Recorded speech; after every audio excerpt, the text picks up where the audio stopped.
Mantan Hakim Asep Iwan Iriawan mengatakan permintaan maaf yang disampaikan oleh terdakwa dugaan pembunuhan berencana Ferdy Sambo dan Putri Chandrawati di depan orang tua Brigadir J tidak menjadi alasan meringankan hukuman bagi keduanya. Asep juga menyoroti soal pernyataan Sambo yang tetap berkeras dia marah dan menghabisi Brigadir J karena sang ajudan diduga melecehkan istrinya. Menurut Asep, walaupun diduga terjadi pelecehan, Sambo tetap tidak dibenarkan merampas nyawa Yosua. Asep menilai permintaan maaf yang disampaikan Sambo dan Putri dalam persidangan hanya sebatas etis dan tidak terlalu berpengaruh dalam proses hukum yang tengah dijalani.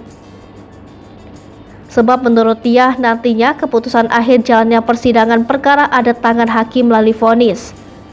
Sambo dalam sidang di Pengadilan Negeri Jakarta Selatan menyampaikan alasan dia menghabisi Brigadir J. Dia menyampaikan pernyataan itu di depan orang tua Brigadir J Samuel Huta Barat dan Rosti Simanjuntak yang dihadirkan sebagai saksi dalam sidang oleh jaksa penuntut umum. Dalam pernyataannya, Sambo mengawali dengan menyampaikan permohonan maaf dan menyesal atas kematian Brigadir J.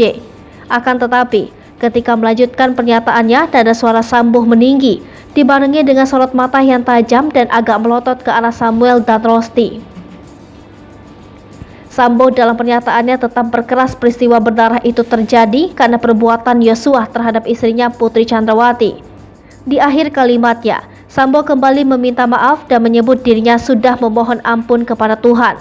Adapun Ferdy Sambo dan Putri Chandrawati didakwa melakukan pembunuhan berencana terhadap Brigadir J bersama Bribka Riki Rizal, Kuat Ma'ruf dan Barada Richard Eliezer.